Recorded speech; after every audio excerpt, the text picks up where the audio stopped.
This is Lawrence Mejia with the Pugilist Place. We're here with Mr. Mike Sanchez. Mike, thank you so much for being here with us. I've been meaning to get with you and talk with you about your recent performance on ESPN Plus on the undercard of Stevenson-Gonzalez. First thing I got to ask you, how did you getting on that card come to happen? I was actually coming from, I was supposed to fight maybe, I believe 2-3 weeks before that fight here in Riverside. Stuff went south and I ended up not fighting. So I was still in shape. I was in shape. We got the call a few days after the canceling of that fight here in Riverside, and I jumped on it. I mean, it was the perfect opportunity. I was in shape. I was in weight. So why not? I felt like I had the skills to be able to take the win. So I took it. So who contacted Top Rank? Contacted your people and seen if you were interested in fighting? I believe that's what happened there. Top Rank contacted my people, and then a friend of mine, Seth Cruz, he mentioned my name, and yeah, we made the fight happen. And who you did fight was Diego Elizondo. Correct. Somebody who has a pretty extensive amateur background and pedigree, and somebody who's fought on Top Rank several times. And you didn't hesitate; you took the fight right away, right? Yeah, correct. Why is that? Why did you're young into your career, and where a lot of fighters may be wanting to protect their O's until they get to a certain point? Why did you jump on that fight? I felt like it was a great opportunity. Like I said, I was in physical shape, and I feel confident in what I have and in my skills, and I was certain that I could take the win that night. So tell us about the experience. You fought locally. You fought in Southern California, with the exception of 2 fights in your young professional career. Yeah. Top Rank puts on a tremendous show. Tell us all about that experience and what it was like to you. Yeah, man, the atmosphere is, I would say, the highlight of a Top Rank show, man. The lights, the noise, the vibe is just exciting, man. It's really a blessing to be able to fight under Top Rank. Was that experience something that makes you want it more? It makes you want bigger fights? 100%, man. It makes you hungrier. It makes you want to keep pushing for bettering your boxing and just a career in general.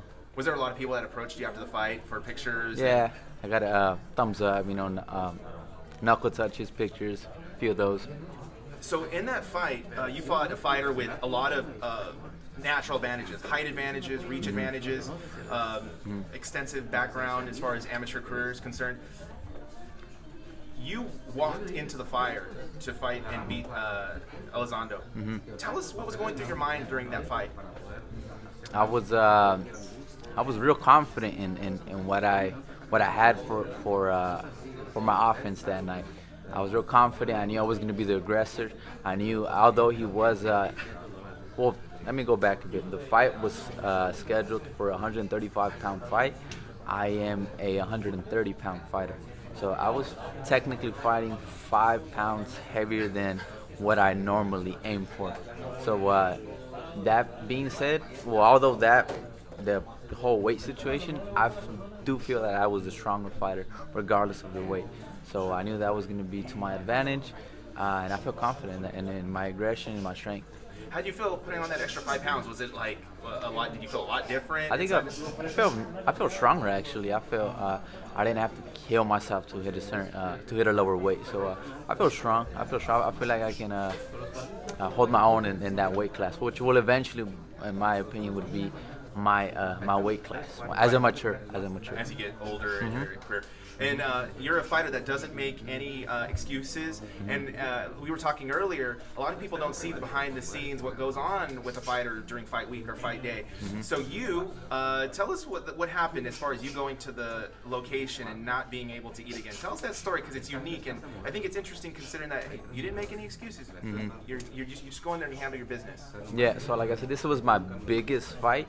So, bigger fights, I believe, or now I know that they're handled a bit differently.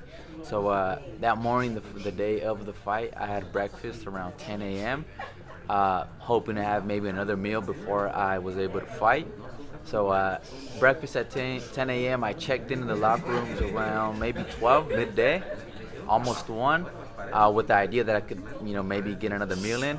I couldn't. Once I was in the locker room, you have to stay there. No one can enter with food for you, or you go out. So I basically fought with an empty stomach for that fight. It's, the little things people don't see when they watch it at home, but it's just it's the stuff that makes us the fighters. It's the stuff we have to handle. Right, and then no excuses. You just gotta handle business.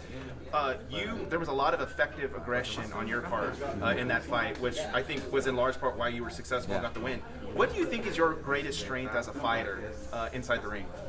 At the moment, I believe my aggression. Yeah, it's I would say a bit intimidating. I go in there, I really want to hurt my opponent. I go all in. I believe I'm physically strong. Maybe not that strong, yes, but I feel like I can hold my own, and I feel that plays a big part in my offense. So, what's next for you in 2020? What's next for Mr. Mike Sanchez? When can we look forward to seeing you inside the ring again? What's next is talk to my team, and we are finally moving up in a number of rounds. So I'm going from 4 rounds to 6-round fights now, which is honestly better for me because I believe I'm a fighter that improves or gets his rhythm as the fight goes into deep waters, as they say.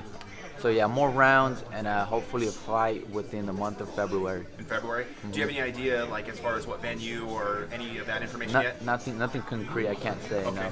And so, you, as you mentioned earlier, you got that fight on ESPN Plus for Top Rank because you were prepared. You're always prepared. Yeah. You're always ready. We just had a heavyweight championship fight last weekend where the heavyweight champion of the world, unified heavyweight champion of the world, claimed that he wasn't ready or wasn't as prepared as he was. What were your thoughts on Joshua Ruiz too? I believe it was a good fight. I believe Joshua did what he had to do, which was box the aggressor. He boxed him well. He went in there, used his footwork, straight punches, kept Ruiz on the outside, and Ruiz was aiming to do what everybody thought he had to do, which was be the aggressor, and hopefully get him with that good punch, right. Good punch to put him down. Were you a little disappointed that he admitted he maybe partied too much and lived in excess too much, or just?